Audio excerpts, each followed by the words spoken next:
এ হলো রকি। ও, এই তাহলে সে যার কথা তুমি অনেক বলো। Hello Rocky. তাহলে খাওয়া শুরু করে যাক। যা বস।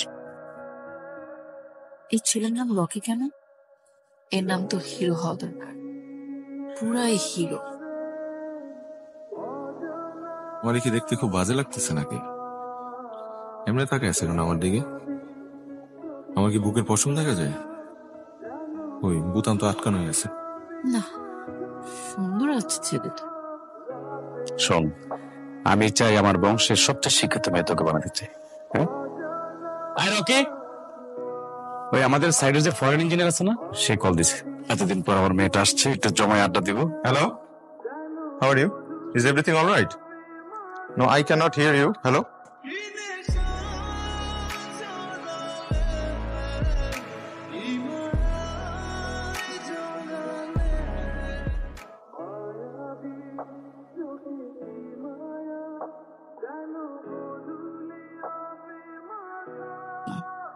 বাবা একটু শাওয়ার নিচ্ছে, আসতে লেট হবে।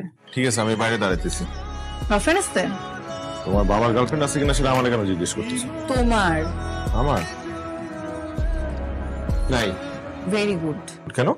যদি থাকতো তোমাদের রিলেশনশিপ কন্টিনিউ করার কোনো অপশনই থাকতো না, বুঝতে পারছো? কারণ আমি ওই অশান্তি দিয়ে মেরে ফেলতাম। কি বলতেছো তুমি? আমি তোমার কথা বুঝতেছি না। এত কিছু তো বোঝা লাগবে না, সবকিছু কেন বুঝতে হবে? আমি তো কোনো প্রশ্নপত্র না যে আমাকে পড়ে তুমি পরীক্ষা দিয়ে পাশ করবা। এমনিতে তুমি আমার কাছে পরীক্ষা ছাড়াই পাশ হয়ে গেছো।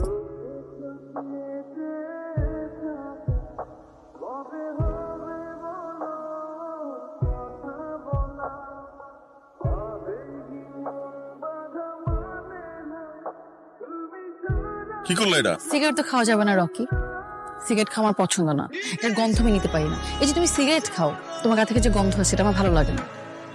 সিগারেট খামু কি খামু না এটা পুরোপুরি আমার পার্সোনাল ব্যাপার।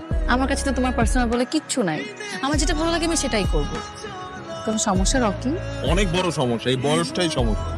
তুমি ম্যাচিওর একটা মেয়ে, আমি ম্যাচিওর, এই কারণে আমার মনে হচ্ছে তোমার আমার লাইন আনতে হবে। আমার বয়স 24, ছেলেদের থেকে মেয়েদের ম্যাচুরিটি তাড়াতাড়ি আসে।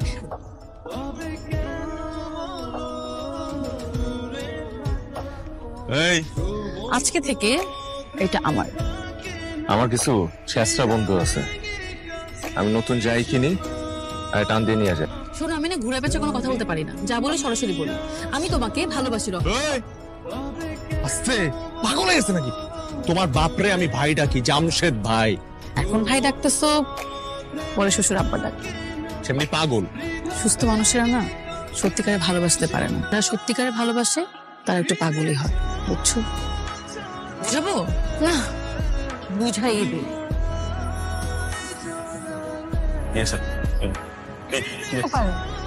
রকেট কাঁপতেছে কেন?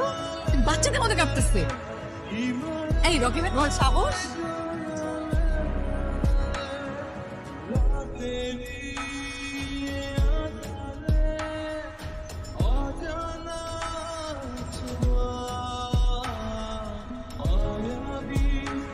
তুমি আর বাসায় আসো না কেন? আমার ইচ্ছা, আমি আসি না। তুমি আমাকে ইগনোর করছো না? তোমাকে আমি অ্যাটেনশন দিলাম কবে যে ইগনোর করবো? তুমি আমাকে কি ভাবছো আমি জানি না, তোমাকে নিয়ে আমার মাঝে কেন হঠাৎ এমন হলো সেটা আমি জানি না। বলে না লাভ এট ফার্স্ট সাইট, আমার মধ্যে সেটা হয়েছে। আমি তোমাকে ছাড়া থাকতে পারবো না। আমি বহুত বন্ধু বান্ধবদের দেখছি এবং তাদের গার্লফ্রেন্ডে দেখছি, যখন প্রেম করে তখন এত বড় বড় কথা বলে, তোমার ছাড়া থাকতে পারবো না, বাঁচতে পারবো না। কিন্তু ঠিক ওই মেয়েগুলাই বিয়ে করে পোল্টি মায় আরেকটা ছেলের সাথে চলে যায়। তাদের প্রেমিকারা তখন আবেগের বয়সে ছিল, তাই এসব বলেছে। কিন্তু আমি আবেগের বয়সে নাই। তোমার বাবা জামশেদ ভাই আমার জীবন সেট করে দিছে। আজকে আমি যে পজিশনটা হোল্ড করি, যে সম্মানটা পাই মানুষের কাছ থেকে, সেটা শুধুমাত্র তোমার বাবার জন্য। আরে তো আমি রাস্তায় রাস্তায় পড়ে থাকতাম। আর কি আছে জীবনে, কি ছিল জীবনে? আমি যদি তার সাথে বেইমানি করি, সেই জীবনে আর একটা মানুষকে বিশ্বাস করতে পারবো না। রকি, আমি যদি এখন চলে যাই, আমি কিন্তু জীবনেও আর তোমার পিছনে আসবো না। আমি তো এটাই চাই, তুমি আমার পেছনে আর কখনো না আসো। আসলে তুমি সুখী হবা? অবশ্যই, অনেক সুখী হব। বানিয়ে দিলাম তোমাকে সুখী।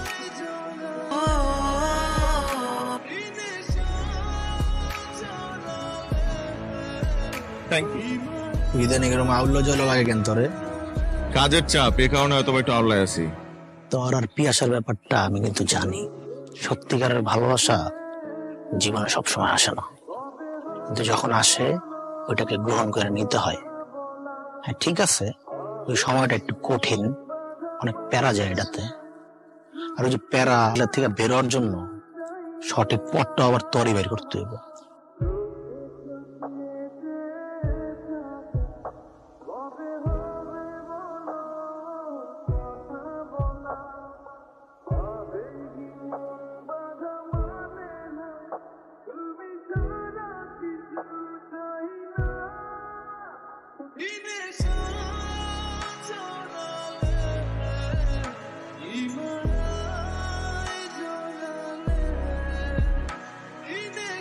তুমি এখানে কি করছো? না, দূর থেকে দেখলাম তুমি এনে দাঁড়ায় আছো। কদিন আগে রিজেকশন খাইছো তো, তাই ভাবলাম পানিতে লাপটপ দিয়ে মরে না যাও। এখান থেকে চলে যাও, আশেপাশে মানুষ আছে, দেখো সমস্যা হবে। হ্যাঁ, এই ভয়টা আমিও পাইতাম আগে থেকে, কিন্তু আজকে কেন জানি এই ভয়টা পাইতেছি না।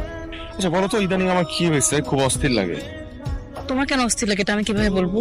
আচ্ছা তাহলে এটা বলো যে আমি তোমার এত মিস করি কেন? যেখানে যাই খালি তোমারই খুঁজে বেড়াই। তোমার মন তুমি জানো, আমি তো মানুষের মন বুঝি না, মন পড়তে পারি না। যদি পারতাম আমি সবাইকে তোমার মন পড়তাম, তাহলে এত কষ্ট পেতাম না।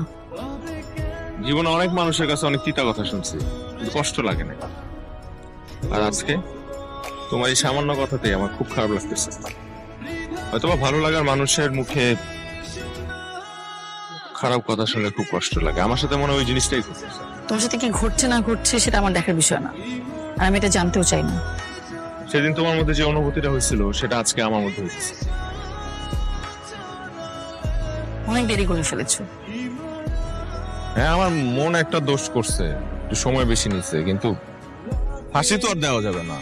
ভালোবাসায় 1 মিনিটের দেরি ও দীর্ঘ রজনীর সমান। তোমার কাছে মনে হচ্ছে তুমি দেরি করো নাই, কিন্তু আমি জানি এই কটা দিনের কষ্ট কত হাজার রজনীর যন্ত্রণা দিয়েছে। তুমি চলে যাও।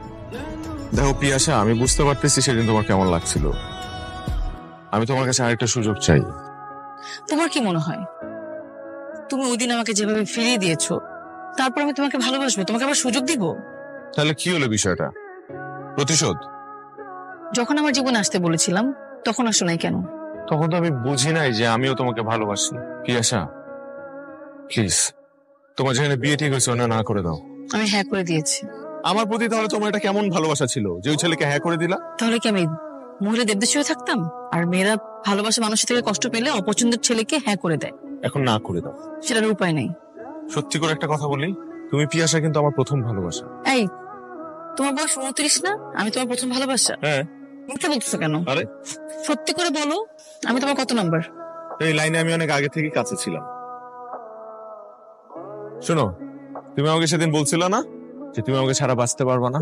আজকে আমি তোমাকে বলতেছি, আমি তোমাকে ছাড়া বাঁচতে পারবো না। মেয়ে, আমি তো ওই দিনই ছেলে পক্ষকে না করে দিয়েছি। আসলে মিথ্যা বলছো কেন? তুমি সত্য করে বলো, আমি তোমার জীবনে প্রথম? এর আগে তোমার লাইফে কোনো মেয়ে আসে নাই? কিভাবে যেটাকে ভালোবাসলাম, এখন এটাকে আমার রোমান্টিক মানে দিই। আসলে একটা আনরোমান্টিক। একদম।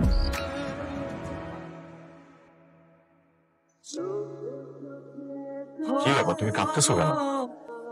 ছেলেটা কিছুই বোঝে না।